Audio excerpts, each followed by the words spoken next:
Teleamazonas presenta 24 horas con Milton Pérez y Diana León. Empezamos. El Consejo Nacional Electoral prevé adelantar la entrega de credenciales de asambleístas y del binomio presidencial. La presidenta Diana Tamaint aclaró que dependerá de que se presenten o no recursos de apelación a los resultados del domingo. Según el calendario que armó el Consejo Electoral para la segunda vuelta, las autoridades electas el 15 de octubre podrían recibir sus credenciales, es decir, el documento que les habilita en el cargo, máximo entre el 8 y el 11 de diciembre. Sin embargo, la presidenta Diana Tamaint aseguró que estas fechas se pueden adelantar. El Consejo prevé iniciar la entrega el 24 de octubre en 21 provincias, el 25 de octubre en Guayas, el 26 en Manabí y el 13 de noviembre en la provincia de Pichincha, pero también hacerlo el 15 de noviembre para presidente y vicepresidenta. Si es que no hay ni un recurso de impugnación, nos manda la certificación el Tribunal Contencioso Electoral y con nosotros avanzamos y tendríamos este calendario. Lo hemos trabajado en consideración que para nosotros es importante que lleguen las actas del exterior para poder cerrar definitivamente. El vicepresidente del Consejo, Enrique Pita, explica que para que estas fechas se fijen, hay que esperar que no presenten recursos y que los paquetes del exterior lleguen a tiempo. Toda posibilidad de adelantar las fichas para la entrega de credencial se ajusta a que no se presenten o se presenten recursos ante el Consejo Nacional Electoral o ante el Tribunal Contencioso Electoral. Pero si hay recursos de apelación o impugnación, el plazo se extiende, dice Tamaint. Podríamos extendernos hasta enero, porque, como le digo, hasta 45 a 60 días se puede pasar en el Tribunal Contencioso Electoral para que puedan resolver los recursos. Esto mientras que este jueves ya se instaló la Audiencia Nacional Pública de Escrutinio, donde el Pleno ya conoció los resultados de 21 provincias. El presidente electo Daniel Noboa se reunió la tarde de este jueves con sus 14 legisladores para definir la hoja de ruta para la nueva asamblea, la misma con la que deberá tender puentes, aunque por parte de Construye se marquen restricciones. Con tan solo 14 curules, la ansiada gobernabilidad de Daniel Noboa tendrá más de un desafío. Esto tomando en cuenta que la Revolución Ciudadana tiene 52 representantes, Construye 28, 14 el Partido Social Cristiano, 8 Actuemos, además de otros movimientos. Pero sin una bancada legislativa robusta, ¿cuál será el campo de acción de ADN? Si está lejos de los 70 votos necesarios para aprobar leyes y más lejos aún de los 91 para la mayoría calificada. Y por esta razón, la tarde de este miércoles, el presidente electo mantuvo reuniones con sus legisladores, con quienes marcó una hoja de ruta para impulsar proyectos que necesitan el apoyo de la Asamblea. Tenemos que tener conversaciones con todos, esa es la disposición que tenemos. ¿Por qué? Porque tenemos que sacar adelante el país. Por parte del Partido Social Cristiano se afirma que aliarse al oficialismo es más allá de votos de conciencia, es reflejar la voluntad de impulsar temas necesarios para el país. Simplemente que en democracia se separe lo que se está de acuerdo y se vote, y lo que no se está de acuerdo que se trate de negociar los votos para que si pasa o no pasa sea algo en democracia. Por parte de Construye, Patricio Carrillo anuncia que la posibilidad de tener una alianza con el oficialismo dependerá de su acercamiento con la Revolución Ciudadana. De hacerlo, se declaran en oposición. Para nosotros es una línea roja la agenda del correísmo. No es solamente el discurso agresivo, sino también esa agenda de impunidad por sobre todas las cosas. Sin embargo, nada está definido en esta asamblea y el juego político se podrá conocer luego de la sesión inaugural, donde se definirá a las nuevas autoridades. Remesón en el correísmo. Marcela Aguiñaga renunció a la presidencia del movimiento tras 2 años en funciones, mientras que en la asamblea su bloque podría fracturarse. Todo esto ocurre tras la derrota de Luisa González. Hoy presento mi renuncia irrevocable al cargo de presidenta del Movimiento Revolución Ciudadana. Fue un anuncio sorpresivo. Tras más de 2 años en el cargo, Marcela Aguiñaga, una de las figuras más relevantes del correísmo, renunció a la presidencia del Movimiento Revolución Ciudadana. He estado en los momentos de victorias, en los de derrotas, en los de persecución. El movimiento le agradeció a través de un comunicado y a la interna ha empezado un proceso de reorganización que empezará por definir quién asume la presidencia del movimiento. Así lo dice Gisela Garzón, asambleísta electa por Pichincha. Que por supuesto que va a tener, digamos, que evaluar varios escenarios a la interna. Ocurre luego de los resultados adversos obtenidos en la segunda vuelta a la presidencia, perdiendo en Cuenca, Quito y Guayaquil. En estas dos últimas ciudades con alcaldes de sus filas y en medio de comentarios que empiezan a hincar en la RC. Pierina Correa mira hacia atrás y no le gusta lo que ve. Por ejemplo, Manabí, hay prefectos, tenemos, si no recuerdo mal, 8 o 9 alcaldes, sin embargo se bajó como 5 puntos. ¿Ya? Santo Domingo, hay alcaldía, hay prefectura y hasta lo último que supe iban 50-50. No terminamos de entender que aquí se trabaja por un proyecto y no a título personal ni grupitos, ¿no? Con problemas o sin ellos, el correísmo ha obtenido 52 curules en la Asamblea y se convierte en la fuerza política más importante del legislativo. Todavía, pues habrían acercamientos de varios de sus legisladores con otras tiendas políticas, abriendo la posibilidad de que se reedite lo ocurrido en 2017, cuando el bloque de 74 legisladores de entonces Alianza País se rompió y se formaron dos grupos, uno afín al gobierno de Lenín Moreno y otro fiel al expresidente Correa. A mí me parece que lo importante es que RC entienda que el momento político es distinto, ellos no son gobierno, que haya ganado una figura tan nueva y tan joven como es Daniel Noboa, es un claro mensaje de que la ciudadanía está cansada de los conflictos. Ese capítulo, tildado de traición por los más radicales de la RC, ha quedado en el pasado, dice Garzón, quien se muestra optimista. Traiciones no son posibles y mucho menos pensar que hay un sector de Rafael Correa, otro sector de Jorge Glass y un tercero sin ambos. En los próximos días, los legisladores electos de la RC mantendrán una reunión presencial. Garzón insiste que no ha escuchado de camisetazos, que se trata de rumores, que se mantienen unidos hasta ahora.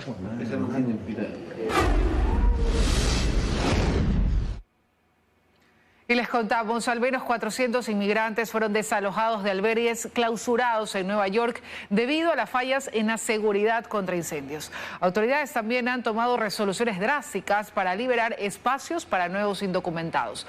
Tomamos contacto con Alcibiades Onofre. Alcibiades, ¿cuántos refugios son hasta el momento? Cuéntanos.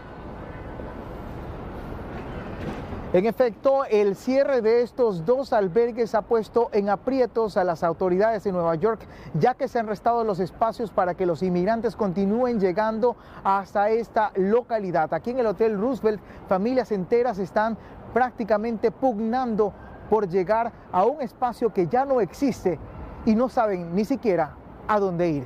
Los detalles a continuación. Fueron desalojados en buses y la última familia utilizó un taxi privado sin especificar qué destino tendrían en Nueva York. Son los inmigrantes que se encontraban en dos albergues de Staten Island que fueron cerrados porque se les detectaron fallas en la seguridad contra incendios. No tenemos problema en ayudar a la gente, pero aquí todas las noches a la 1 de la mañana provocaban escándalos públicos. Según la habitante de este sector, por ello se originaron algunas protestas. Y ante el cierre definitivo de este albergue, la comunidad celebró. Somos latinos. No es nada contra ellos. Yo siento por ellos. Pero la cosa es que también tengo hijos que están aquí y esto se está poniendo más y más peligroso. En esta emergencia, un grupo de indocumentados que se quedaron sin techo fueron reubicados en otros albergues. Las reglas en los refugios se han vuelto más estrictas. Andreina se opuso a ceder el ascensor del Hotel Roosevelt a una de estas familias reubicadas y fue expulsada. Viéndome caído dentro del edificio con 3 bolsas encima, él quería que yo desocupara el ascensor para montar a 3 personas que no tenían una emergencia. Durante la entrevista bajaron sus últimas pertenencias, grandes bolsas con ropa y zapatos. Sus hijos pagaron las consecuencias de su mal comportamiento en las calles frías de la Gran Manzana. Donde yo estoy es un lugar de solteras y ahí hoy en la mañana llegaron como 20 mujeres que estaban en otros lugares que los cerraron pero las ubicaron allí. Refugios, albergues nos dicen que no hay, que solo para familias, que ya está todo colapsado. Los bomberos de Nueva York tienen en la lista de inspección a más albergues que podrían cerrar. Los tiempos de permanencia se han reducido a 60 días para inmigrantes con familia y 30 para solteros. No sé, tengo 5 meses ya aquí. ¿Ya solamente tienen 60 días para permanecer en los albergues con familia? No, por ejemplo, a mí no me han dicho nada de eso. Ahora Saray sabe que podría ser la próxima en abandonar el servicio de refugios de la ciudad. Y pese a que las familias tenían prioridad en estos albergues, las autoridades de Nueva York han decidido que por el colapso se deben de acortar los plazos de estadía de las mismas en estos hoteles. Hasta aquí con nuestro informe desde los Estados Unidos. Continuamos con más en 24 horas. 2 aviones de la empresa Airbus se sumarán al equipamiento para las Fuerzas Armadas, así lo anunció el presidente Lasso. Las Fuerzas Armadas en los últimos meses han realizado compras millonarias para equiparse. Andrea Samaniego nos amplía la información. Así es, y es que las Fuerzas Armadas se siguen equipando. El presidente de la República, mediante su cuenta en X, anunció que se concretó la compra de 2 aviones C-295 a la empresa Airbus. El ministro de Defensa fue quien firmó este acuerdo de compra, pues ambos servirán para las operaciones del Ejército y también de la Armada. Entre los usos que tendrán estas aeronaves, según el presidente de la República, son vigilancia, reconocimiento e inteligencia marítima, transporte de tropas, carga y vehículos, lanzamiento de cargas, salto de paracaidistas, evacuación aeromédica, ayuda humanitaria. Y es que en los últimos meses las Fuerzas Armadas han realizado diversas adquisiciones de equipo militar, que va desde chalecos, cascos, vehículos y ahora aviones. El Ministerio de Defensa ha ejecutado el 66% de su presupuesto. Continúa el concurso para elegir jueces nacionales aún por encima de las críticas. Este jueves arrancó la fase de pruebas psicológicas. Con una fila para que cada uno de los postulantes recibieran su usuario y contraseña para rendir el test psicológico, fue como arrancó este jueves la segunda fase del concurso para elegir a juezas y jueces de la Corte Nacional de Justicia. Una etapa decisiva para los 191 aspirantes, pues determinará si continúan o no en el proceso. Cuando es calificado como no idóneo el postulante, quedaría fuera del concurso, mientras cuando es calificado idóneo, pasa a la siguiente etapa. A más de este test psicológico, hasta el próximo 27 de octubre, los postulantes serán entrevistados por psicólogos clínicos. El propósito fundamental es certificar que todos los postulantes no presenten cuadros psicopatológicos, fobias, traumas, complejos o cualquier alteración psicológica que pueda obstaculizar el cumplimiento cabal de las funciones inherentes a su cargo. Que nos va a permitir mapear un poco ciertas características y rasgos de cada uno de los postulantes. Se aclaró además que las pruebas de confianza no incluirán una prueba de polígrafo, pues iría en contra de la normativa. Luego de esta etapa, de acuerdo al cronograma, del 13 de noviembre al 26 de diciembre se desarrollará la fase de oposición, cuyas audiencias públicas están previstas del 28 de diciembre al 2 de enero. Es esencial asegurar que quienes asuman estos roles cuenten con la formación adecuada, la experiencia requerida y, no menos importante, cuenten con una salud mental que les permita desempeñar su cargo de manera cabal, adecuada e idónea. El concurso inició con 211 aspirantes. Luego de la fase de méritos, 50 presentaron solicitud de recalificación, 17 obtuvieron una rectificación en el puntaje obtenido y 20 quedaron fuera del proceso por no alcanzar los 30 puntos mínimos.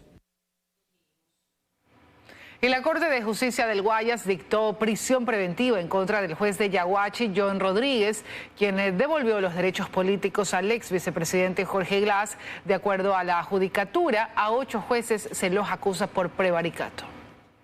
Esto es para asegurar que no se impedirá el desarrollo eficiente de las investigaciones ni eludirá la acción de la justicia. Con esta argumentación, la presidenta de la Corte Provincial de Justicia del Guayas, Fabiola Gallardo, aceptó el pedido de Fiscalía y dictó este jueves prisión preventiva en contra del juez de Yaguachi, John Rodríguez Mindola, dentro del proceso que se le sigue por el delito de prevaricato. Las decisiones de este juez han sido controversiales. El 9 de junio de 2022 restituyó los derechos políticos al ex vicepresidente Jorge Glass y dispuso que podría participar en las elecciones anticipadas 2023. No contento con ello, en diciembre de ese mismo año, declaró la ilegalidad de la privación de libertad de Alexander Ariel Quesada, alias Ariel, líder de la banda criminal Los Lobos. Mientras que en marzo de este año dictó una medida cautelar a favor del exsecretario nacional de Inteligencia Pablo Romero, quien fue condenado a 9 años de prisión por el secuestro de Fernando Valda. Aunque en el ámbito electoral el 24 de agosto fue sentenciado con la destitución de su cargo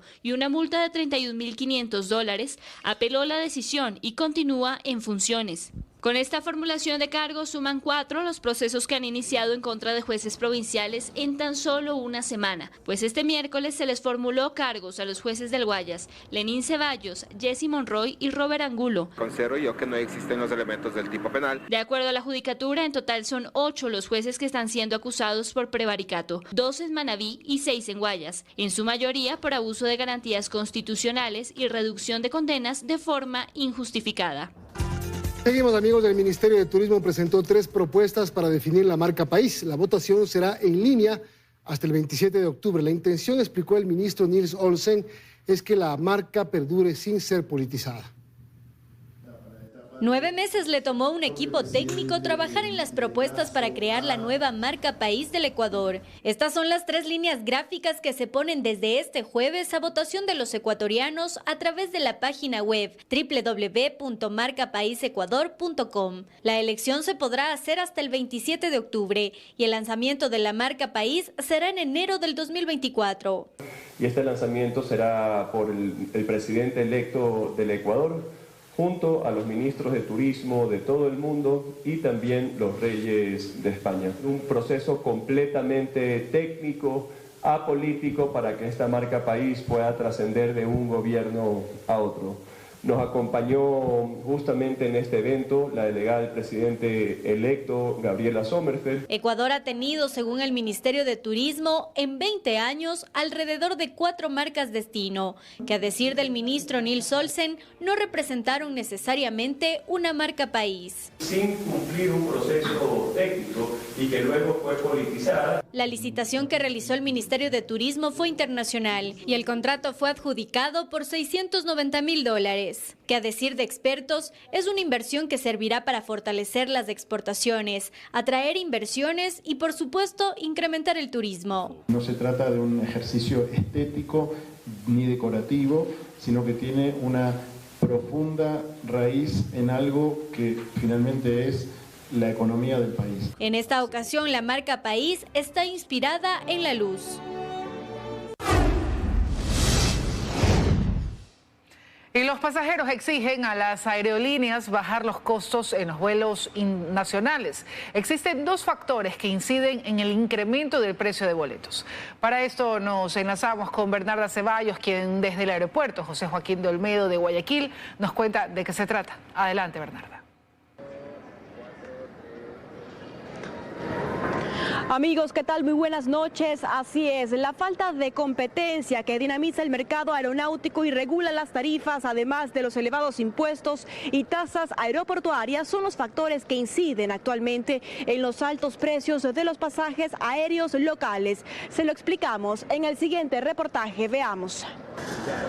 Actualmente 3 aerolíneas brindan servicio aéreo doméstico en Ecuador: Avianca, Aero Regional y Latam Airlines. Y si un ciudadano desea viajar desde Guayaquil a Quito, el pasaje puede llegar a tener un valor equivalente a un pasaje aéreo internacional. Aquí un ejemplo: un boleto para este fin de semana de Guayaquil a Quito ida y vuelta tiene un valor de $202. A esto se le añade que el pasajero deberá pagar $9 adicionales al momento de elegir un asiento en clase económica, teniendo en consideración que esta tarifa únicamente incluye un bolso o una mochila pequeña para llevar debajo del asiento. Es decir, un vuelo local de 40 minutos no deja de tener un valor similar a uno internacional. Y es que un pasaje para este sábado de Guayaquil a Fort Lauderdale, Estados Unidos, tiene un costo de $204 ida y vuelta. Están muy elevados. ¿no? Entonces, bueno, pues los que tenemos que viajar sí o sí, no nos queda de otra que pagarlos. ¿Usted está dispuesto a pagar esa cantidad de dinero, por ejemplo, $300 para irse nomás a Quito? No, cojo vos nomás. Pero ¿por qué volar dentro de Ecuador tiene un precio elevado? El presidente de la Asociación de Representantes de Líneas Aéreas de Ecuador lo explica. El pasajero que compra a última hora es el que está subsidiando al pasajero que compró con anticipación. Los impuestos son carísimos. En Ecuador existe un impuesto al combustible que es del 5% por galón. Por ejemplo, en este pasaje de $195 ida y vuelta de Guayaquil a Quito, el valor del viaje realmente es de $142, mientras que los $53 restantes corresponden a tasas e impuestos. Esa es la información que nosotros les tenemos hasta este momento de la noche. Ustedes continúan con más desde estudio. Muy buenas noches. Buenas noches, Bernarda. Gracias. Otro tema, un mega operativo militar realizado en las últimas horas en la parroquia Buenos Aires, en Imbabura, deja hasta el momento más de 8.000 sacos de material minero incautados y 2 personas detenidas en delito flagrante.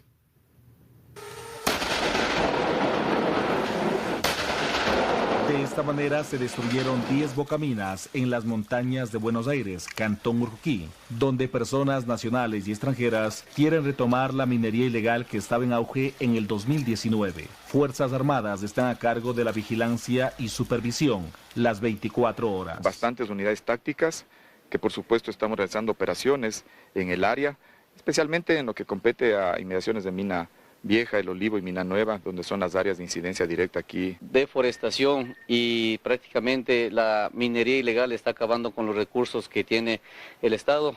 Es por esto que se puede evidenciar que existe gran cantidad de material aurífero. Hasta la fecha se han decomisado gran cantidad de material minero y herramientas que son utilizadas para la explotación de las minas. 8.523 sacos de material aurífero y 30 motores fueron los incautados en este mega operativo de Fuerzas Armadas.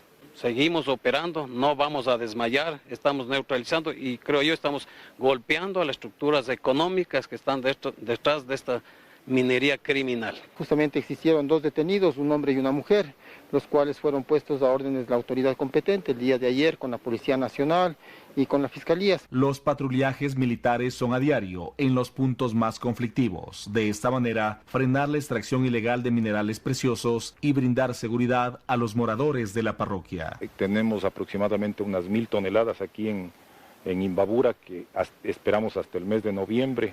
Mediados de noviembre ya entregar a la empresa nacional minera. Incluso tengo sentada una denuncia formal por la intimidación de los mineros ilegales, porque en sí corro riesgo mi familia y la comunidad mismo el hecho de ser defensora de los derechos humanos. Los operativos de control militar continuarán para contrarrestar la problemática de la minería ilegal en la provincia de Imbabura. Autoridades invitan a denunciar este tipo de actividades ilícitas de manera anónima al 911.